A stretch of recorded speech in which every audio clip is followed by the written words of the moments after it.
Daily Words of God. Although God's wrath is hidden and unknown to man, it tolerates no offense.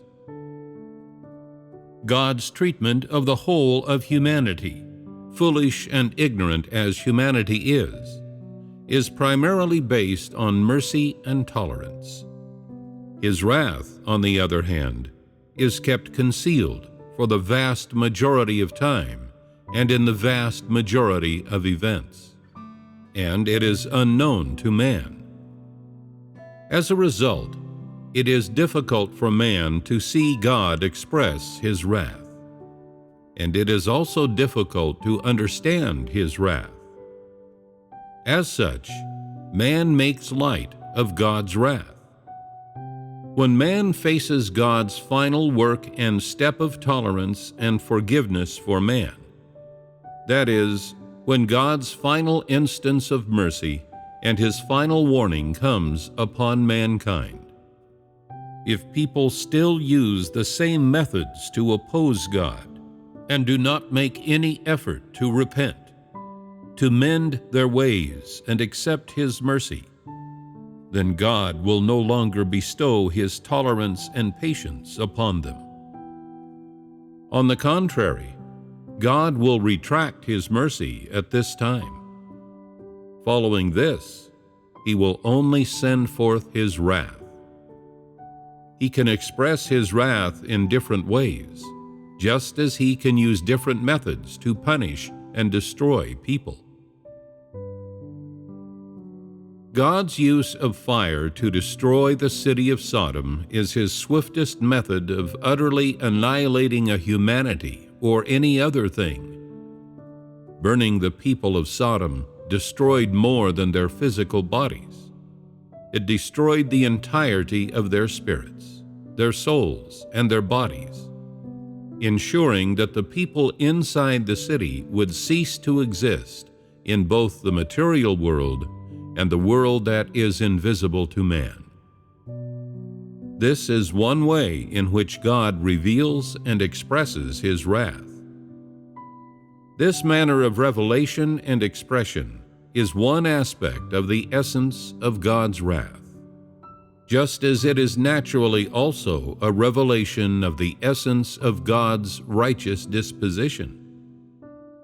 When God sends forth his wrath, he ceases to reveal any mercy or loving kindness, nor does he display any more of his tolerance or patience.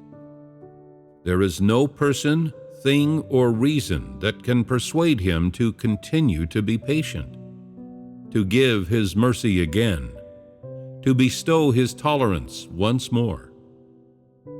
In place of these things, without a moment's hesitation, God sends forth his wrath and majesty, doing what he desires. He will do these things in a swift and clean manner, in accordance with his own wishes. This is the way in which God sends forth his wrath and majesty, which man must not offend, and it is also an expression of one aspect of his righteous disposition. When people witness God showing concern and love toward man, they are unable to detect his wrath, see his majesty, or feel his intolerance toward offense. These things have always led people to believe that God's righteous disposition is one solely of mercy, tolerance, and love. However, when one sees God destroy a city or detest a humanity, his rage in the destruction of man and his majesty allow people to glimpse the other side of his righteous disposition. This is God's intolerance to offense. God's disposition that tolerates no offense surpasses the imagination of any created being. And among the non-created beings, none is capable of interfering with it or affecting it. Even less can it be impersonated or imitated. Thus, this aspect of God's disposition is the one that humanity should know the most. Only God Himself has this kind of disposition, and only God Himself is possessed of this kind of disposition. God is possessed of this kind of righteous disposition because He detests wickedness, darkness, rebelliousness, and Satan's evil acts, corrupting and devouring mankind, because He detests all acts of sin in opposition to Him, and because of His holy and undefiled essence. It is because of this that He will not suffer any of the created or non-created beings to openly oppose or contest Him.